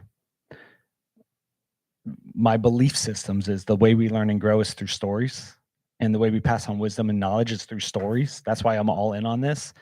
And there's so much that we can learn from the stories of the community that we could share. Because my daughter's 10, I have a 6-year-old son and a 3-year-old daughter. Like I want them hearing stories of successes and failures from other people, so they might not have to repeat some of the failures. That's why I write about it. That's why I share about it. That's why I talk openly about it. It's embarrassing, but like I don't want my kids to repeat it. So I'm gonna share it. Let's talk about money. Anybody want to talk about money, right? Like how do we actually pay for all this crap? Right. So there's different formats of what you could do to make money podcasting. Remember in the very beginning when I said, the questions that I ask, what do I love doing? How do I, my passions, who am I? Who do I serve? When it comes to money, you gotta really have it dialed in who you serve, right? So Solar Trainer Paul, right? Who do you serve? Let's use you as an excuse. Let's or an example, not an excuse. Let's say we're going to start a podcast show called Solar Trainer Paul, all about solar training. Okay, who is your ideal client? Homeowners. In Alaska? Well, my company's in 23 states and Puerto Rico. Okay, so 23 states in Puerto Rico. Do they have to be homeowners? A certain probably size home, right? Could it be in the middle of a forest with a lot of trees? Could be anywhere where they have electric. So homeowners, 23 states. So that's cool. You have a scalable model where you could talk and be hitting people in 23 different states, right? A lot of times the mistake we make are hyper localized community shows. This is in Ocala. Let me interview Ocala. You'll run out of guests pretty quickly in Ocala. You could be interviewing people or talking about solar training, and you could sell to people in 23 states. So that's a little bit in terms of money. When I create a podcast show, if it is hyper local, that means that I've got to make sure that I dialed in my message very clearly on who I want to talk to and how we drive our business. Right? Because Ocala is a very small place and you'll run out of people real quick, or, you'll run out of people you could ask for money or that will be sponsors. So there's a hyper local business aspect of it. You got to dial the business model in very clear. Scalable, 23 places. So I could do business in 40 out of the 50 states for real estate finance, for real estate brokerage, for insurance, and then my own coaching products and trainings and such like that. I could hit people anywhere in the world, right? I just tend to really love working with entrepreneurial visionary dudes. Those are that's my ideal client. I'll work with other people, but that's my main target audience, right? So when it comes to money, so here's how we look at it. You don't even have a show yet, Paul, but let's just say we're going to start solartrainerpaul.com, right? Where we're going to talk about solar. What I would do before even building the show is I would go I'd write up on a whiteboard all of the people in the ecosystem that want to talk to the same customer as me. So I would draw a house in the center of my board, and then I would write, who are the other people that want to talk to that same homeowner? Roofers, right? So roofers are spending tons of money trying to get in front of people to get more roofs. Gutter cleaners, gutter installers, house painters, landscaping. I would build out this map, and then I would pick an area first. And then I would contact all those people and say, listen, I'm doing some interviews in and around your area, and I would really like to talk to you about roofing and this and how it ties in with solar. I'd really like to talk to you about this and how it ties in with HVAC, your heating system and how solar could do that, or the pool company. Hey man, it's freezing. You could only use your pool 2 months out of the year. So I'm going to be interviewing, and I'd really like to have you on your show. Would you be open to, and you haven't even started the show yet, would you be open to sponsoring a few episodes? We'll put your ad on the front of the show. Would you just be open to having a conversation? We're going to do about 50 interviews this year, and it's not a lot. But what I'm going to ask for is, if anybody uses your referral code, would you please pay me a commission? So you get some money maybe on the front to get it going, and then you get a commission if anybody uses their code. So now they know that you're tied to their success, right? So I've made 20 grand on a show that didn't even exist yet with that model. Hey, I'm building this. Those are the people you want to serve. I guarantee you this many episodes, and you could be on the front of every single episode. And I'm interviewing your ideal clients. So 20 grand plus a commission before the show. This show didn't even exist, right? So that is one way, is a sponsorship. The thing that most podcasters get caught up in is, I have to build this huge audience so then I could go sell the audience. I've got 20,000 followers over here. I've got 10,000 here. I've got how many downloads. So if you play in that game, you're going to lose, because there's people out there spending more money than you to get fake downloads, to get down, whatever the case may be. Now, if you're in the game where you have a lot of downloads, use it. I've sold stuff with no audience. You got to leverage what you're good at, right? So what's in it? I always say WIIFM, what's in it for them? So when you go to the roofer, you say, listen, I'm going to create 50 episodes. So what you're sponsoring is 50 episodes. And in each episode, you're going to be on the front of it. And then I'm going to create 10 clips for each episode through Opus Clips. Now you're going to have 500 pieces of content that you could share with your email list. Don't even worry about the audience. That's just going to be a bonus. You have 500 pieces of content. Would you pay $1,000 for that? Yeah. Cool. I'm going to tag you in 500 posts this year, or however many. You see that? You just sold something that doesn't even exist yet. Now you got to go do the work, right? Or maybe it's less. Would you sponsor 100 pieces of content? Cool. That's 10 interviews, 10 clips. You just got 100 pieces of thing. That'll take you 10 hours. You can sell that for $1,000, $100 an hour if each one takes you an hour. It's not bad money, right? So that's one form. Another form is, once you get to Joe Rogan status, right? Anytime you see The Rock do a video, by the way, let's talk Rock for a second. Anytime you're watching The Rock do a video, I want you to start looking for product placement. Forget what he even says. He won't even mention. He's talking about weightlifting. He has his shirt on that's his brand. He has his water bottle, that's his brand. He's talking about the tequila or whatever, that's his brand. He's talking about his partners who pay him to say stuff. So people are paying him just to mention, yeah, man, I got I got a flat tire this morning. I went over and they did it down at, ABC Tire. Those guys were awesome. Yeah, and then you don't even know that people are paying him to say certain stuff. So you could get paid by people who want to hit your ideal client, to say stuff, to talk about things, to share things, right? So you can get sponsorships that way. My favorite form of monetizing a podcast show is, I have an ideal client that I interview. The ideal client is the only thing that I can control in the world of podcasting. Forget everything else. Forget the audience. Forget everything else. Forget the quality of content. You are my ideal client that you're going to buy something from me, right? That's in my mind thinking. I could do 1,000 sales calls a month, right? And my conversion will be super low. Or I could get my ideal client sitting across from me for an hour. I got their cell phone number. I got their email address. I got their background. I'm asking them tough questions. I'm asking them what motive. I'm building a relationship. So when they go after the interview, and I go, hey man, on the show, you mentioned that you're looking for these kind of real estate deals. if I found that, would you be interested in taking a look at it? And they go, heck yeah, cool. I just got a customer, right?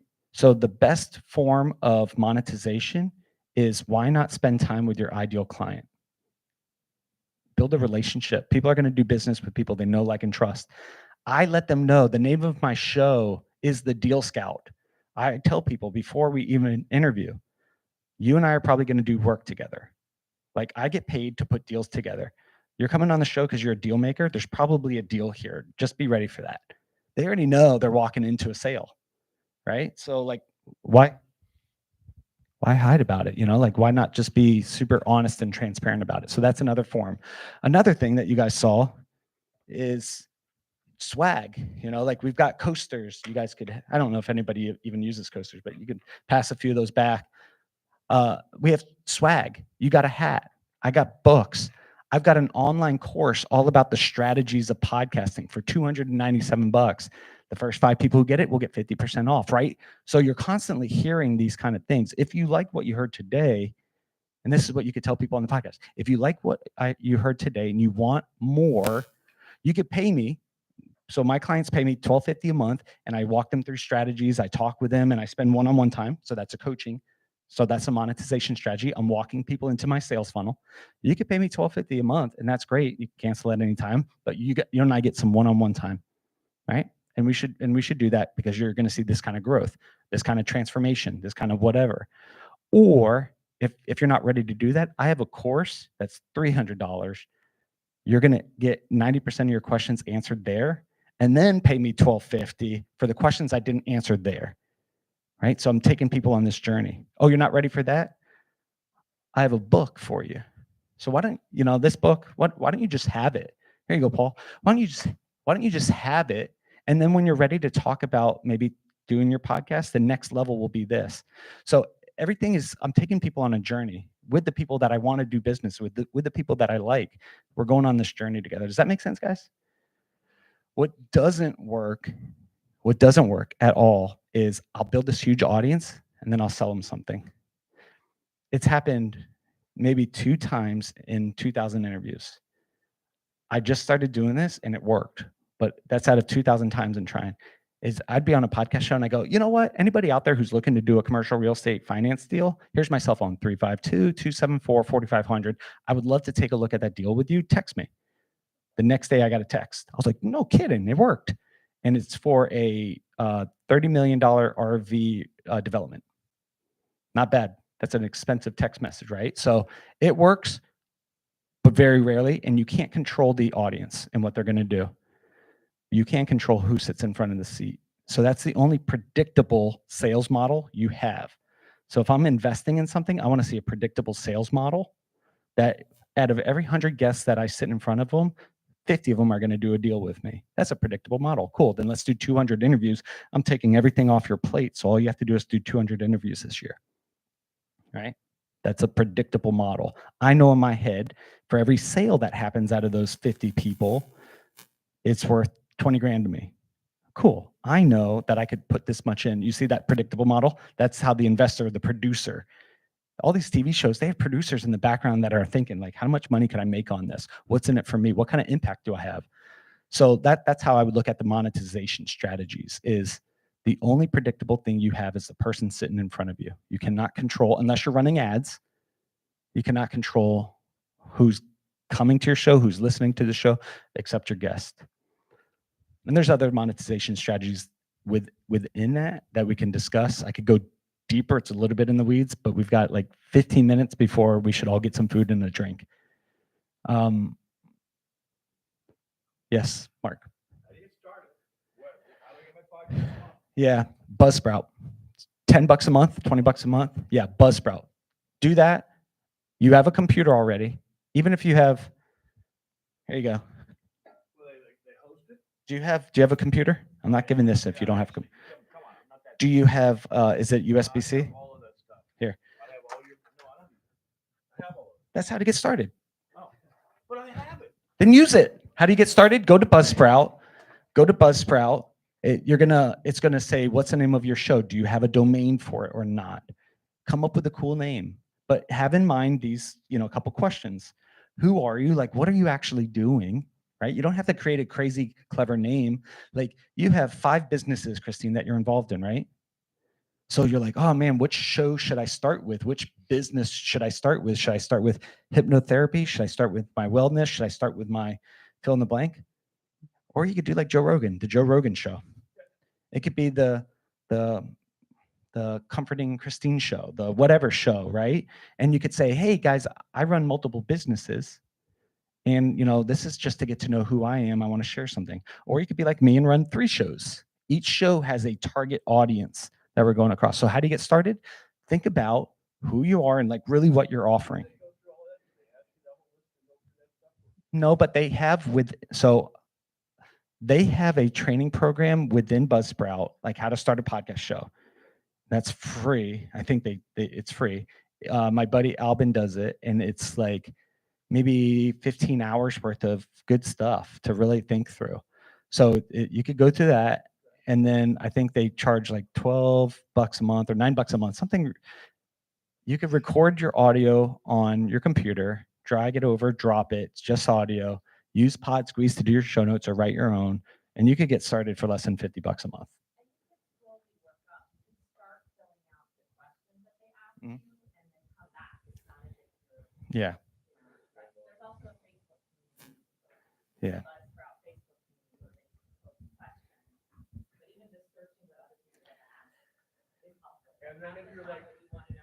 It's such a good guide. And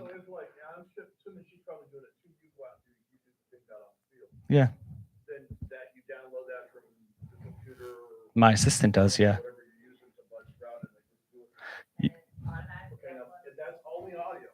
Yeah, but then take your video and throw it to YouTube.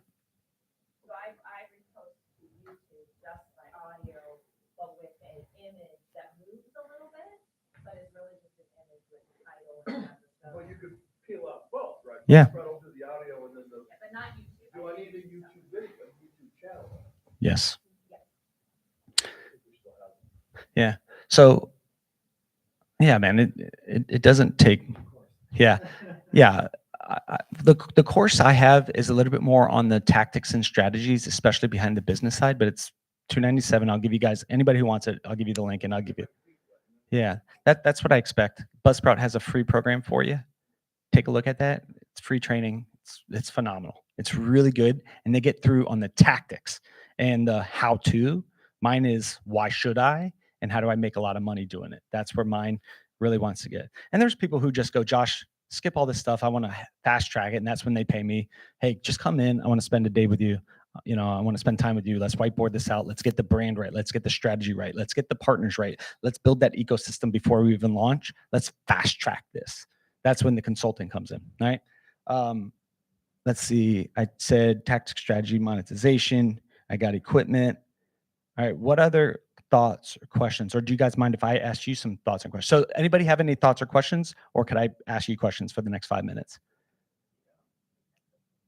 I get to ask you questions. So this is where it gets plugged in. Why are you here today? A friend of mine wanted me to come and take notes for him. He's looking. No, really. He wanted me to come in and take notes. He's looking at starting a podcast, and he had another thing to do today. So I told him I would stop in and check it out. But now I'm kind of interested in starting something myself. Okay. So what kind of show does your friend want to start? For him, it's for snow plowing business. That he used here in Florida? Not here in Florida. No. Maybe. So if you had from our conversation today, and you're going back to your friend, and you said, "Listen, here's the one thing you need to hear at this course." What's that one thing you're going to tell your snow plowing podcast buddy? Yeah. That's our job as podcasters. Yeah. What's the one thing that you're like? Because you're thinking, you're hearing something, and then you are repurposing that to share to him. As podcasters, guys, I'm showing you a strategy. Is you hear something and you could comment on it. You could be a commentary, so you don't have to come up with original thoughts. You could read a book, and you could be like, "Hey, today I'm reading Josh's book. Man, this thing is terrible. On this show today, we're going to talk about this book and all the whatever." So as a podcaster, your job could just be commentary. If you look at ESPN, that's all those jokers are doing. They're providing commentary on someone else's. That's their work, is providing commentary. So now as a practicing podcaster. You get to share one piece of advice for your podcast plowing buddy. Yep. Just deciding, who you're doing the show for and the reasons why. That'll save you $10,000 right there. If you get that in the zone of why are you doing this and who is it for your business, for your life in general, for everything, that answers like 90% of your world's questions. All right. So if you started a podcast show today, what would be that one thing that you think would be a huge win for you if you started your show? Getting my information out there that I'm a, oh gosh, no. Getting them out, getting information out. That's all. I mean, it's like, who am I? I'm a hypnotherapist and I can do this and I've done this for people and yes.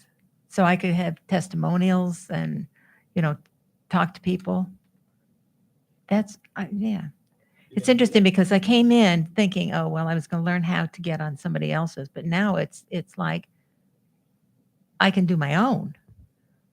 I don't have to be on somebody else's stage and I can do my own.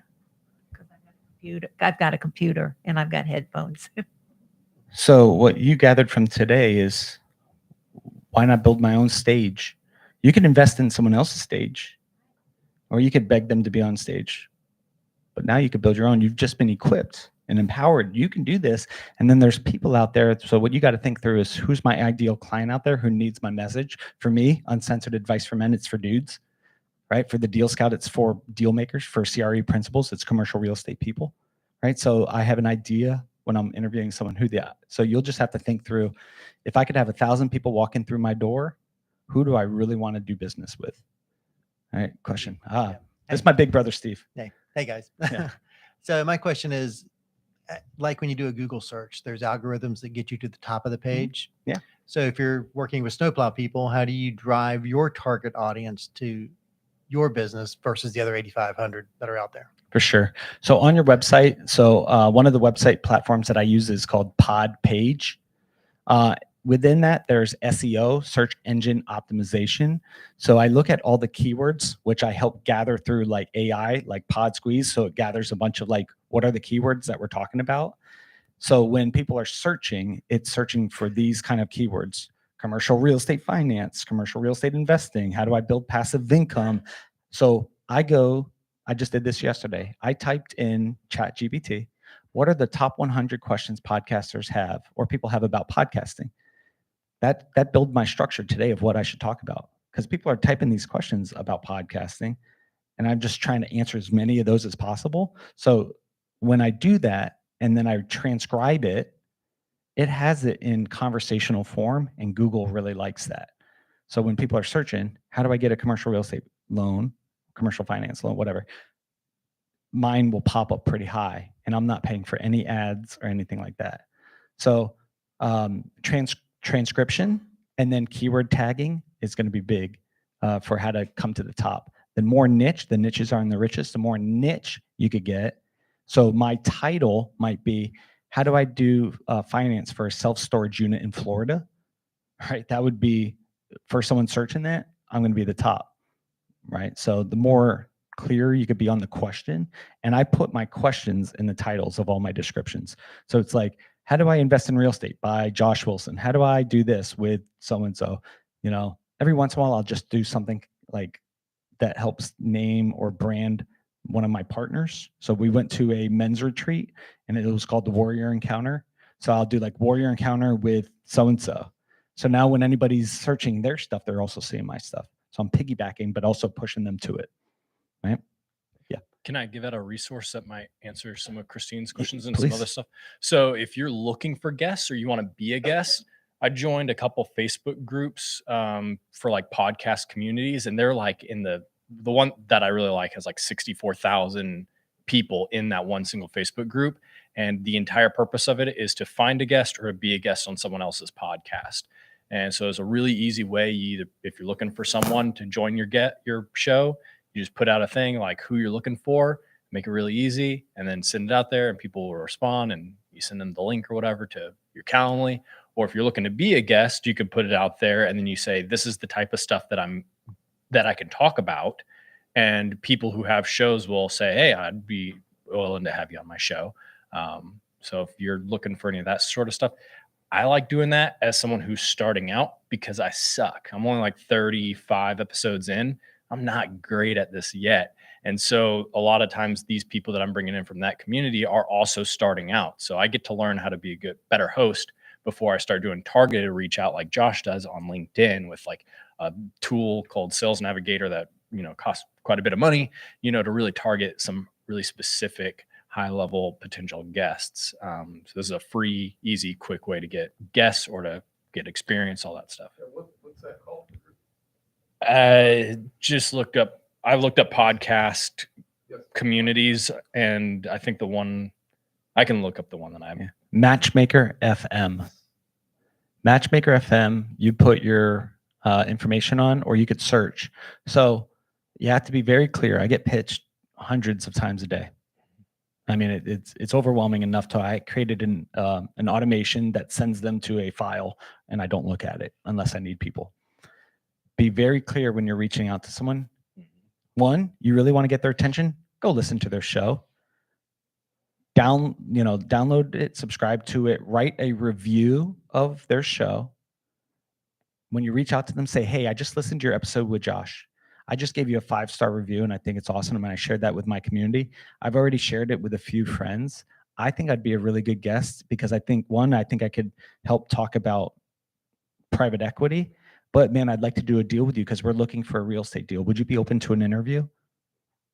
They're coming to me saying they want to spend money with me. I'm like, yeah, let's do it, right? They've already liked my show. They've added a review. They've already done some of the work rather than copy and paste. A lot of people will go in there and they'll copy and paste. I have 3 shows. I'll get the same message from the same person. Hey, I heard your show and I want to be on it. It's the same message, copy and paste. I ignore them. I delete it. I do not respond to all my emails. I do not respond to all the messages. We have a question in the back. Oh, it is. I'm going to give it to you. It's for dudes, but you could have it. There's some. It's called the Christian Dude Manifesto. So I wrote that. One, I'm a Christian, right? But I deal a lot with police, fire, military, just people who've seen and gone through a lot of traumatic stuff like myself. I was on the CISM team, Critical Incident Stress Management team. So like when bad stuff happened, they would call me out and I'd walk people off the bridge. But I've also had my journey of being on a bridge, and I had some really obscene conversations with God where I'm yelling at him, cussing at him. And so there's cussing in there. There's graphic stuff. A lot of it came from uncensored advice from men. And it came from a time when I was going through, I went through bankruptcy. I just lost my dad. I'm depressed. I'm fearful. So a lot of it has come from a lot of place of pain. But for me, there's some questions in there that I was asking, and hopefully it's theologically sound. But that's why on the front of the cover, I put rough draft, just in case I'm wrong. Right? So that's a secret, guys. In your content, in your book, in your shows, whatever you do, if you put rough draft on there and you just say, hey, I might be wrong here, but I got to get this out because there's someone who might need this. And even if I'm 99% wrong, but there's 1% something that could help you, I'm taking the risk of being wrong in order to help you. I think if you're just honest with people about that, 1, I think you'll gain a friend for life. But 2, I think there's that one person out there who really needs your message. All right. So as content creators, let me just encourage you with this. Do not get caught in looking at your downloads and measuring your value. Your value is not tied to how many people you're touching, right? I've had shows that were iTunes top of charts. Okay. I was famous, right? Like people would snap my picture and send it to me. And I went broke trying to like cater to the ears of many. And I had many. And what it did is it just wasted a bunch of time because I found my message was swayed to hit certain people instead of speaking truth for me. I shut that show down. It was cool because I thought I wanted to be famous. I thought I wanted people to like me. I have a need for approval and acceptance. And I went down a wrong path because I thought that's what success looks like. Now, I very rarely, people will ask, how many downloads do you have? I'm like, think it's this, and every once in a while, like I have to provide it. So I'm like, oh, it's actually lower than I thought. Like this show's doing terrible, right? In terms of downloads, but I'm like, wow, I'm making a lot of money from that. So really, is it doing terrible? So how should I measure things, right? So really want to encourage you guys, don't get caught in that as a way to measure success. Now, if part of it is to build an email list, everybody here, if you're doing a podcast show, build an email list because you own that list. Once you put the content out on YouTube, you don't own it anymore. Once you put the content out there, you don't own it anymore. But if you have a free giveaway, hey, anybody who would like my free ebook, please just give me your email address. Now you own that email for life, right? So when you do your next episode, now you send it to that one email. You got at least maybe one person who will listen to it. And then you grow the list to 500. Now you have at least maybe 200 of those 500 will listen to it. And when you have an offer and you have a list of 1,000 people, maybe 10% of the people who know, like, and trust, who have trusted me with their information, I didn't subscribe them to it. I didn't like steal their, but like, they're like, yeah, I've been following Josh for a long time. And I go, I have this thing. Now I have a list of 1,000 people. That email list is your asset.